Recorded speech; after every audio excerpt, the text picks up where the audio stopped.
देखिए इससे प्रीवियस वाले वीडियो में हमने देखा था क्या क्या, एक तो डबल मेम्ब्रेन वाले सेल ऑर्गन जैसे कि माइटोकॉन्ड्रिया, प्लास्टिड और न्यूक्लियस, और सिंगल मेम्ब्रेन वाले सेल ऑर्गन जैसे कि एंडोप्लाज्मिक रेटिकुलम, गोल्जी पार्ट्स और लाइसोसोम और वॉक्यूल।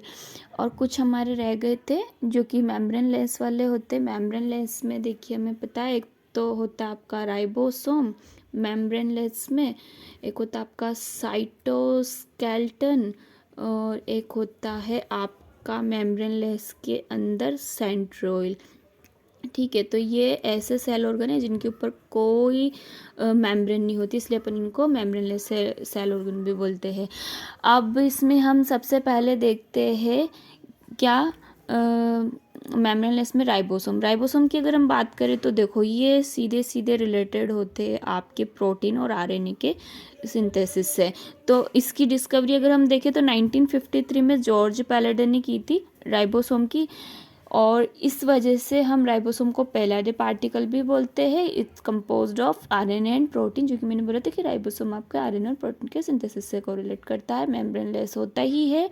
इसके अलावा इससे ऑर्गेनल विद इन ऑर्गेनल बोलते हैं, और एस सेडबर्ग यूनिट इससे रिलेटेड है। क्या करती है ये? सेडिमेशन कोफिशिएंट है। मतलब ये क्या होती है, जो ऐसी यूनिट होती है ना, इनडायरेक्टली इसके जो डेंसिटी और साइज होती है उसके मेजरमेंट को कोरिलेट करती है, उसको डिनोट कराती है। ठीक है, इसके अलावा राइबोसोम के अलावा अगर हम देखें जो कि जिसके अंदर मतलब कि मेम्ब्रेन नहीं होती, तो देखिए वो है, एक है आपका साइटोस्केलेटन की अगर हम बात करें तो एक तरीके से कुछ नीचे छोटे छोटे माइक्रो सूक्ष्म ट्यूबल मतलब कि नलिकाकार ऑर्गेनाइजिंग मतलब व्यवस्था है पूरी जो साइड। देखिए ये न्यूक्लियस है, न्यूक्लियस में ये न्यूक्ली है, और न्यूक्ली के इसके देखो इसके चारों ओर जो ये है आपका साइटोप्लाज्म का फ्लूइड है, और इसके अंदर जो ट्यूबलाइक स्ट्रक्चर जो कि इसका एक स्ट्रक्चर बनाने में, ढांचा बनाने में मदद करती है, स्कल बनाने में, कंकाल बनाने में। तो ये वाले इनको कहते हैं अपन साइटोस्केलेटन। साइटो देखिए शब्द से समझिए, साइटो मतलब आपका साइटोप्लाज्म से, स्केलेटन मतलब कि उसका कंकाल, ठीक है, बनाने वाली। तो इसकी हम देखते there are 3 type of cytoskeleton.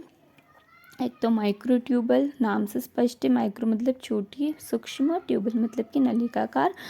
Microfilaments, तो फिलामेंट्स मतलब कि तंतु, माइक्रो मतलब सूक्ष्म, और एक है आपका इंटरमीडिएट फिलामेंट मतलब कि अंतर मध्यवर्ती वही तंतु। तो एक तरीके से कुछ नहीं, जो फाइबर ट्यूब लाइक जो तंतु में स्ट्रक्चर होती है ना, जो कि इसकी एक तरीके से स्ट्रक्चर, इसका ढांचा बनाने में, स्केलेटन बनाने में मदद करती है साइटोप्लाज्म के अंदर, उसको अपन बोलते हैं साइटोस्केलेटन। अब इनके ऊपर किसी भी प्रकार की कोई लेयर नहीं होती, कोई आवरण नहीं होता, कोई कवर नहीं होता, इसलिए अपन इनको मेम्ब्रेन लेस के अंदर रखते हैं।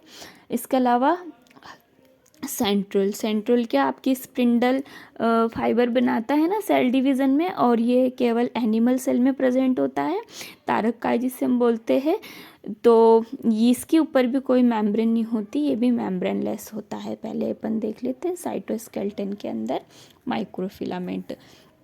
देखिए इसमें हम देखते हैं जैसे ये साइटोप्लाज्म में देखिए ये आपका ये माइक्रोट्यूबल है। माइक्रोट्यूबल के अंदर आपकी एक तरीके से देखो कि माइक्रोट्यूबल की अगर हम बात करें तो इसमें सीलिया फ्लैजिला भी आता है। अब देखिए सीलिया फ्लैजिला क्या, जो आपके प्लांट सेल होती है, कोई सेल होती है, उसके ऊपर बारी बारी से सीलिया है, बिल्कुल फिलामेंट लाइक स्ट्रक्चर होते हैं, बारी बारी ऐसी धागे जैसी थ्रेड लाइक की, जो कि है ना सेल के मूव करने में, मोशन में सेल के मूवमेंट के लिए काफ़ी मतलब कि हेल्पफुल होती है।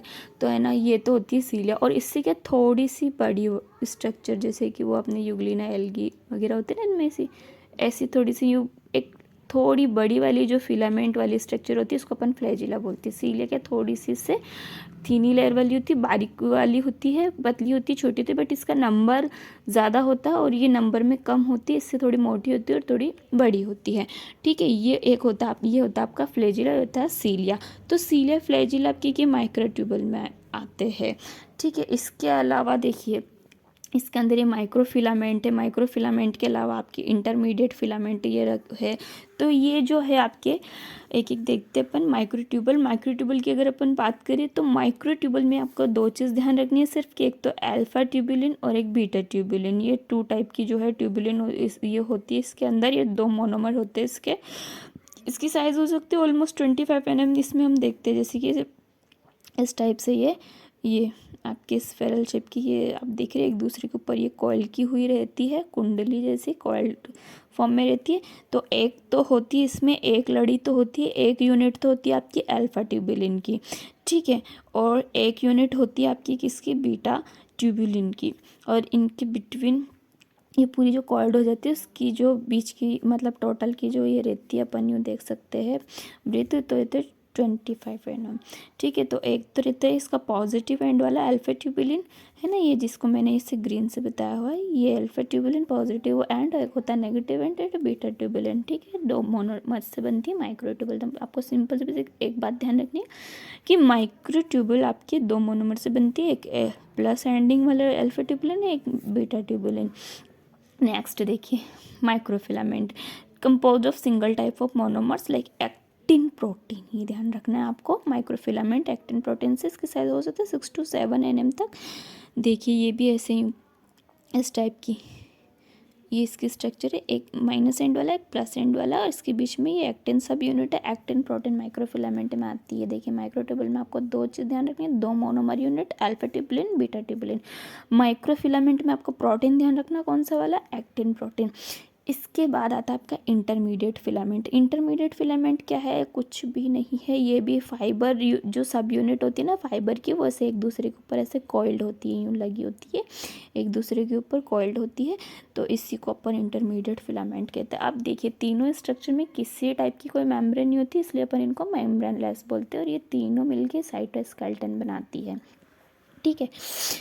इसके बाद थोड़ा सा हम देख लेते हैं वॉक्यूल। हाँ वॉक्यूल का देख ही लिया था, जैसे कि वॉक्यूल का तो हमें पता है कि भाई ये जो है सिंगल मेम्ब्रेन वाली है। स्पेशली जो है प्लांट सेल जो होता है, प्लांट सेल के अंदर लार्ज होती है, और पता है ये इतनी लार्ज होती है ना, बड़ी बड़ी होती है ना, इसी वजह से जो क्या है, क्योंकि पूरा 90% वॉल्यूम कवर कर लेती है पूरी सेल का, तो इसलिए जो प्लांट सेल होती है ना उसमें न्यूक्लियस को बेचारे को पुश धक्का लग जाता है तो साइड में चला जाता है, एक साइड खिसक जाता है, तो it can be occupy 90% volume of cell, vacuole की अगर हम बात करें, ठीक है। इसके अलावा हम थोड़ा सा देख लेते हैं। देखिए ये एक सेल है, एक सेल से ये दूसरी सेल, इनके बिटवीन जो ये होते हैं ना छोटे छोटे ये सेल, ये तो इनके बीच की जो लेयर होती है तो मिडिल लेमिला होते हैं। प्लांट सेल के अंदर अगर हम बात करें, सेल मेम्ब्रेन होती है, उसके ऊपर सेल वॉल होती है। अब देखिए इनके बीच जो जंक्शन होते हैं, उस जंक्शन के अंदर से जो फ्लूइड है एक सेल का दूसरे सेल में ऐसे यू जॉइंट होता है, बना रहता है, तो इसको जो जंक्शन होता है तो डेस्मोसोम कहलाता है, लेकिन ये जो इनके बीच जो जॉइंट जो बन रही है इसको कहते हैं अपन प्लाज्मोडेस्मेटा, ठीक है। अब इनके बीच जो कनेक्शन हो रहा है वो तो प्लाज्मोडेस्मेटा का कनेक्शन है, और जो जंक्शन बनेगा वो होगा आपका डेस्मोसोम, ठीक है। इसके बाद हम थोड़ा सा क्या देख लेते हैं, पेरोक्सिसोम देख लेते हैं, है ना। सीलिया फ्लैजिला का थोड़ा सा अपन टीएस देखिए क्या। सीलिया फ्लैजिला की अगर हम बात करें तो सबसे पहले तो ये माइक्रोट्यूबल में आती है, किसका, it is example of microtubule, ठीक है। और माइक्रोट्यूबल किसका है, साइटोस्केलेटन का, और साइटोस्केलेटन क्या है, मेम्ब्रेनलेस है, ठीक है। माइक्रोट्यूबल में थोड़ा सा देख लेते हैं भाई। देखिए ये एक है आपके रेडियल स्पोक है, ये बीच में दिख रहे सेंट्रल शेथ है, ये प्लाज्मा मेम्ब्रेन है, पेरीफेरल माइक्रोट्यूबल से डबलेट फॉर्म में ना एक, और एक ये दो डबलेट फॉर्म में है, और ये इंटरमीडिएट डबलेट ब्रिजेज जिनके ऊपर छोटे छोटे से बने हुए हैं, ठीक है। तो ये मतलब इसका टीएस ट्रांसफर सेक्शन है किसका, सीलिया फ्लैजिला का, और ये अपन को पता है माइक्रोट्यूबल में आती है। माइक्रोट्यूबल क्या है आपका, साइटोस्केलेटन का पार्ट है। साइटोस्केलेटन क्या है आपका, मेम्ब्रेनलेस सेल ऑर्गन है, ओके। नेक्स्ट हम देखते हैं पेरोक्सिसोम। पेरोक्सिसोम की हम बात करें तो देखिए ऐसा है, ये भी ऐसे यूँ बिखरे रहते हैं सारे साइटोप्लाज्म के अंदर, ये पेरोक्सिसोम। एक पेरोक्सिसोम को हम देखें तो इसके ऊपर प्लाज्मा मेम्ब्रेन होती है, थोड़ी अंदर की ओर लिपिड बाइलेयर होती है, दो लेयर लिपिड की होती है, और इसके अंदर क्या होते हैं, यूरेटेक्स ऑक्सीडाइज क्रिस्टलाइन कॉर्ड होती है बीच में, ठीक है। और इसके अंदर हम देखें पेरोक्सिसोम किस किस में मिलता है, तो पहली बात तो प्लांट और एनिमल सेल दोनों में मिलता है, और दूसरी बात है कि फोटोफॉस्फोरेशन में और ग्लाइकोलेट साइकिल में ये जो है हेल्प करता है।